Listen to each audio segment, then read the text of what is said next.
ঈদের সময় সব লোক ঘুরে না বুঝো নাই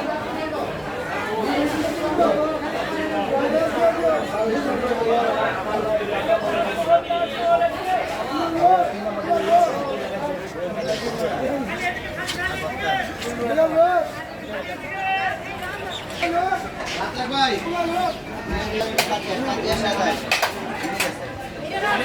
এটা হচ্ছে আপনার ব্রয়লার মুরগি, এই যে আপনার পাতি হাঁস, এটা রাজহাঁস।